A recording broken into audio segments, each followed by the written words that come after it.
Al saludo docente. Nuestro tema es los síntomas de la histeria en Sigmund Freud y Lacan sobre la ceguera histérica. Nuestro grupo está conformado por Eduardo Mauricio Mora y quien les habla, Sergio Alejandro Jiménez.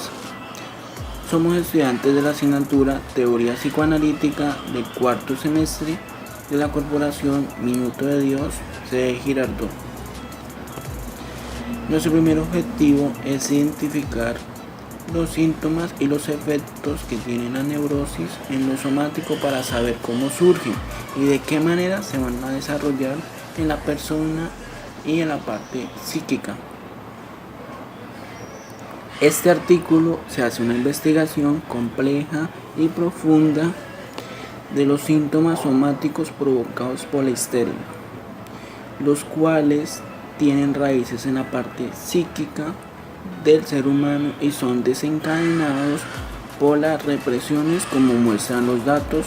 Acá se pueden observar puntos de vista de Sigmund Freud y Lacan, en los cuales estos intentan dar una explicación a sus teorías somáticas y el estudio. La histeria es una psicopatología tipo neurosis, y esta misma es el resultado de una experiencia traumática que no puede aceptarse en los valores y comprensión del mundo de una persona. Las emociones que se asocian al trauma no se expresan a través de la conducta de manera vaga o imprecisa. Los síntomas tienen significado. Cuando el paciente puede comprender el origen de sus síntomas, entonces se liberan las emociones reprimidas por los que tanto necesitan expresarse a través de ellos. Como podemos ver, la histeria es una afección que se manifiesta de manera tan inversa en lo somático que la única manera de hallar es buscando en el mismo paciente la respuesta. Además, el sistema síntoma histérico se dirige siempre a un otro, más precisamente a un padre ideal cuyo poder pone a prueba. Él debería aportar el remedio a su dolor de existir, pero solo después de haber clasificado el misterio que éste encierra. Si no es capaz de encontrar la solución, entonces se demuestra su impotencia o necedad. El analista tiene que estar suficiente advertido y desde luego analizado como para no dar una respuesta paternal a la demanda histérica, que solo conseguiría el saber dar la sintomología y agilizar la descalificación del paciente. En la histeria y cualquier parte del cuerpo puede resultar una zona historrejana simbolizado en un trauma psíquico, así cualquier efecto que provoque a los afectos penosos del miedo, la angustia, la vergüenza, el dolor psíquico puede actuar como un trauma. La sobredeterminación del deseo pone en juego que el sujeto lo viva, lo utilice, se apropie de una u otra forma.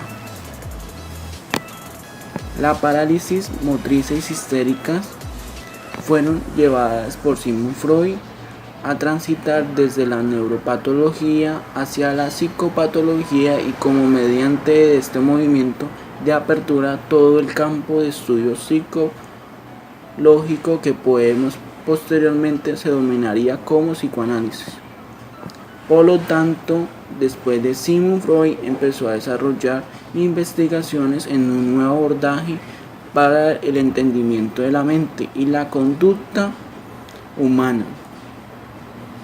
En esta época identificó las tres características cardinales usadas por los neurólogos hasta nuestros días para diferenciar las manifestaciones histéricas de las orgánicas. La primera es: los síntomas histéricos suelen afectar una sola parte del cuerpo. La segunda es: las alteraciones sensoriales son más comunes que las motoras. Y la última, la tercera: los síntomas histéricos no surgen una vía neuroanatómica. El nombre técnico de la histeria es trastorno de conversión. Sus causas radican en que los síntomas del trastorno de conversión pueden ocurrir debido a un conflicto psicológico.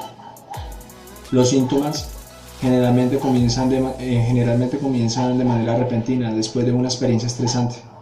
Las personas que padecen el trastorno de conversión no están inventando, simulando los síntomas. Algunos proveedores de atención médica falsamente creen que este trastorno no es una afección real y pueden decir a las personas que todo está en la mente, cuando en realidad estos síntomas, estas afecciones son reales, ya que no son ningún tipo de simulación, porque el paciente siente angustia y no se puede controlar a voluntad, se siente como si fuera una enfermedad común y corriente, un síntoma de una enfermedad. Vamos a hablar acerca de algunos síntomas los cuales se presentan en la histeria, en esta neurosis, y sería así. La parálisis cerebral espástica es uno de los síntomas ocasionados por la histeria. En esta forma de parálisis cerebral, que afecta del 70 al 80% de los pacientes, los músculos están rígidos y contraídos permanentemente. A menudo los médicos describen la clase de parálisis cerebral que el paciente padece basándose en las extremidades afectadas. Acuérdense que esto no es ningún simulacro. Las personas en realidad sienten este tipo de dolencias y no pueden controlarlas a voluntad.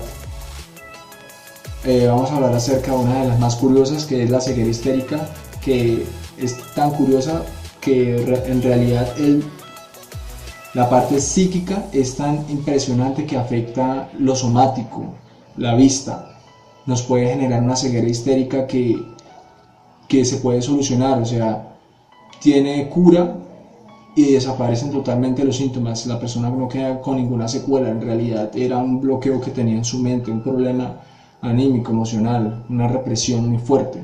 Entonces la ceguera histérica, al estudiar las funciones visuales o la estructura ocular, no solo se estudia un órgano aislado, sino también una ventana a las emociones, expectativas y sueños de un ser humano.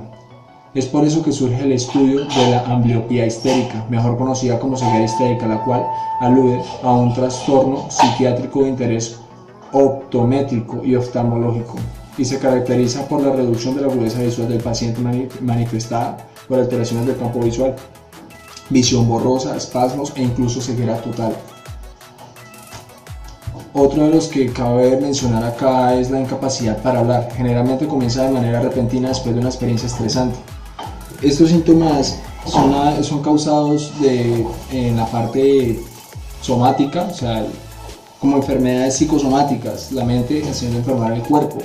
Lo que pasa es que sí afectan a la persona y estos emergen de situaciones estresantes, a veces en situaciones estresantes como método de defensa. Entonces acá podemos hablar de la incapacidad para hablar, que menciona que generalmente comienza de manera repentina después de una experiencia estresante. E incluso yo creo que esta te puede tener un plus, empeorar si la experiencia estresante se repite de alguna manera. Entonces las personas tienen mayor riesgo de presentar este trastorno si también tienen una afección médica, un trastorno disociativo o un trastorno de personalidad. Es importante entender que los pacientes no están inventando, simulando los síntomas, lo que les expliqué desde el comienzo.